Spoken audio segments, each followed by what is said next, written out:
Is it a spring statement? Is it an emergency budget?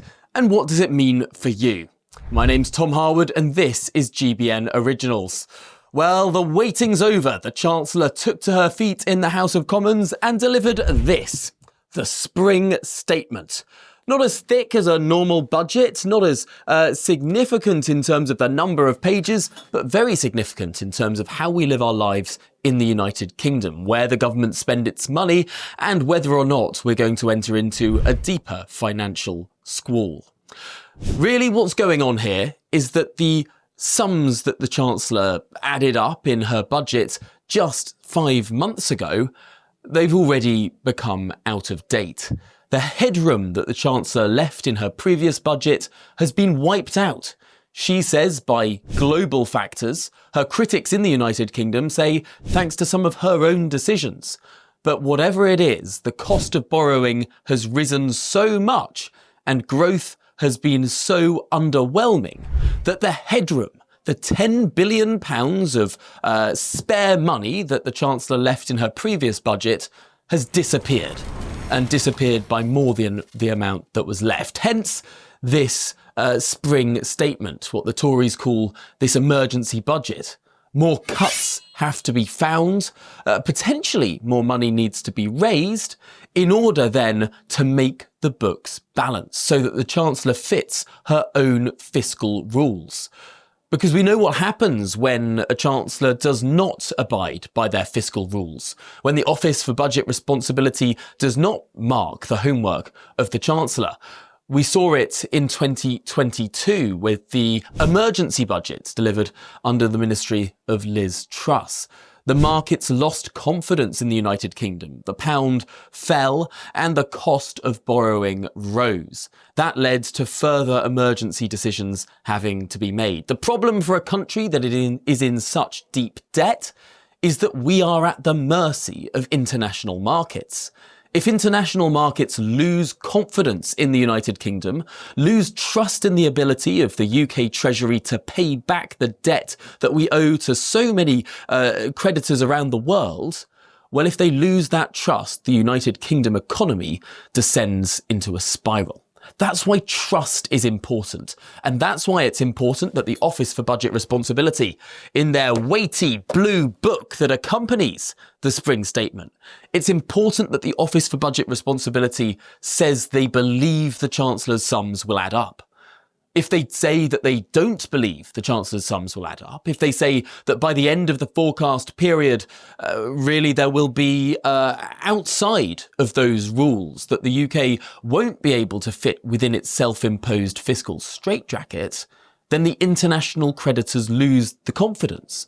They say that we're not going to lend money to the United Kingdom at the price that we were previously lending it.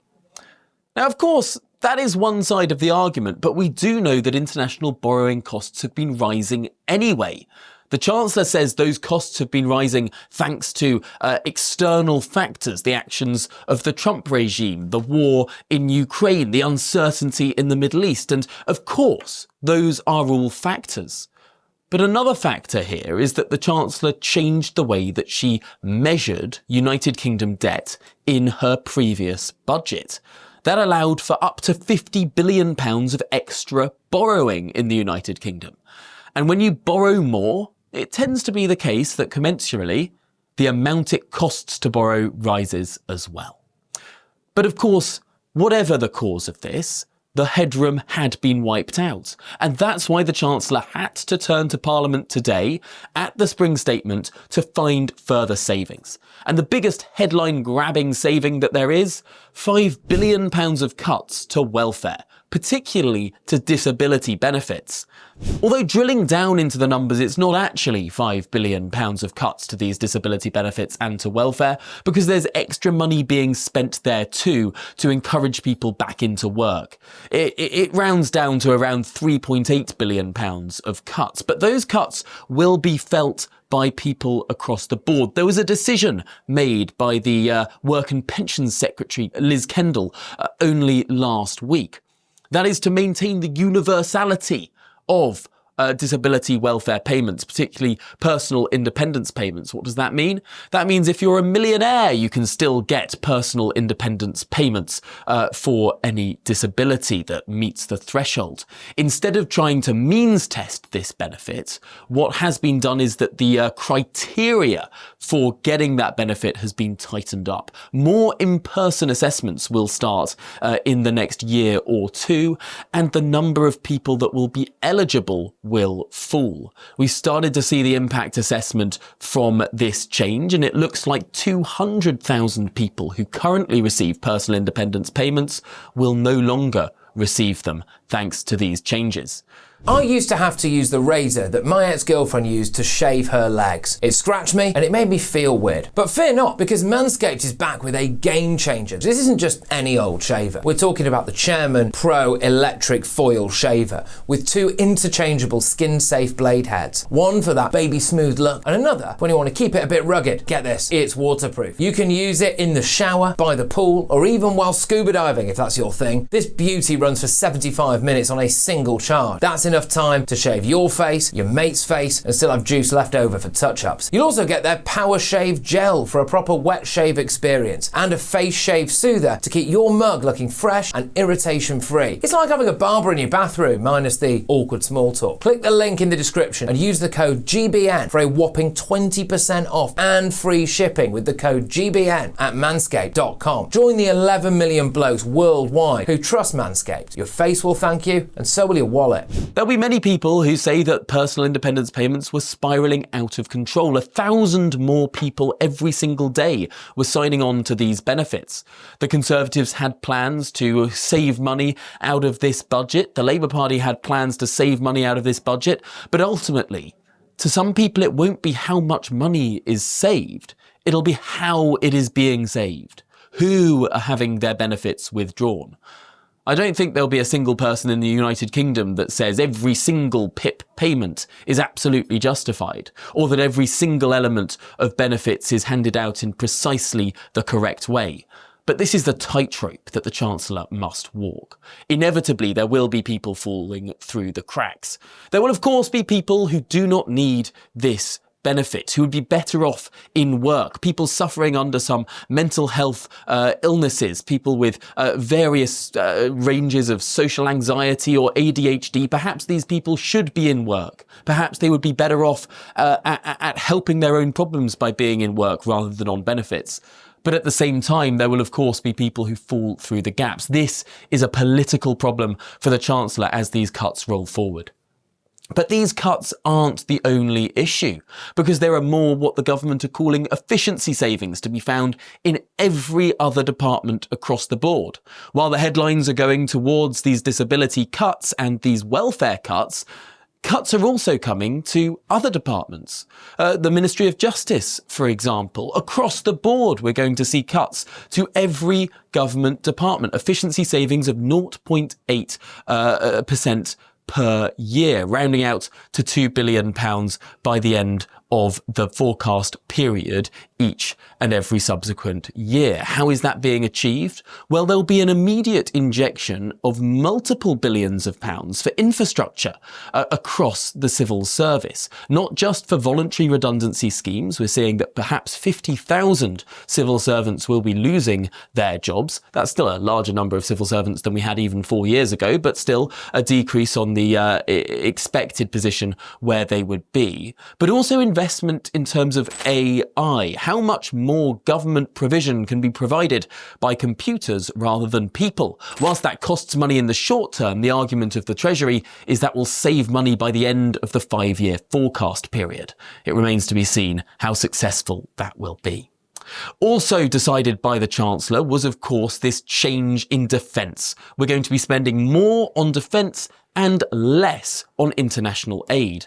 Clearly, a large part of the statement was devoted to how this will be spent, although this decision does not affect the balance sheet. It is simply a change of money from one department to another. That doesn't grow or decrease the deficit.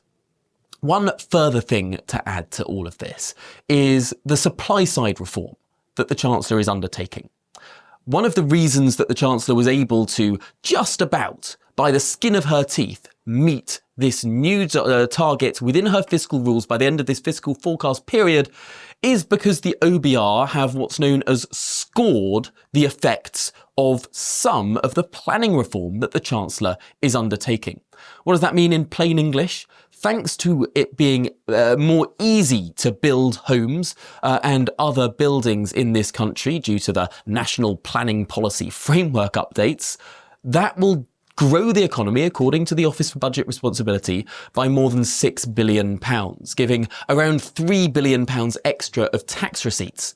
That's £3 billion less that the Chancellor has to cut because she's made it marginally easier to build things in this country.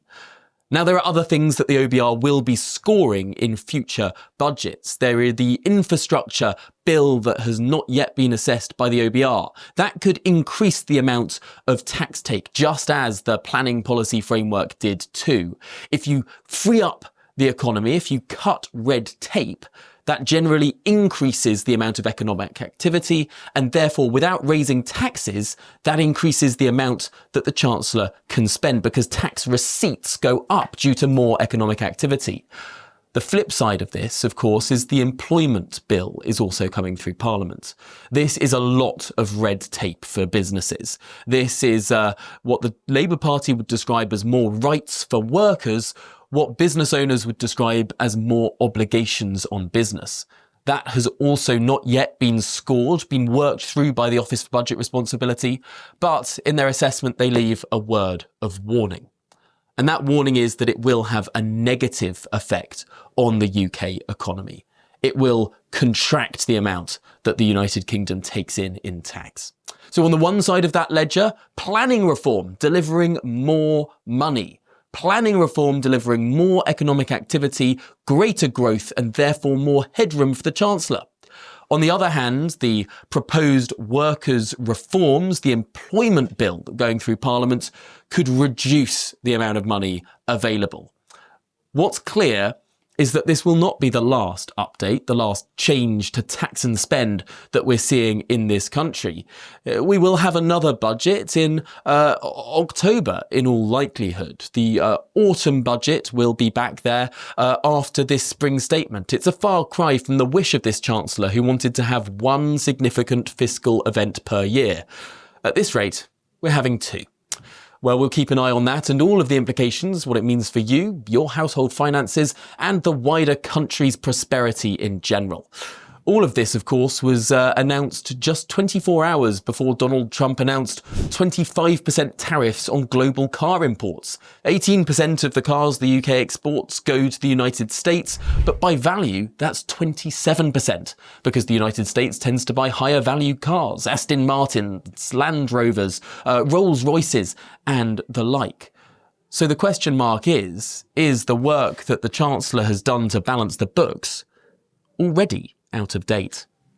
Well, you know what to do now. Stay subscribed to the GB News YouTube channel as we assess the turbulent world that we're living in and our financial fortunes.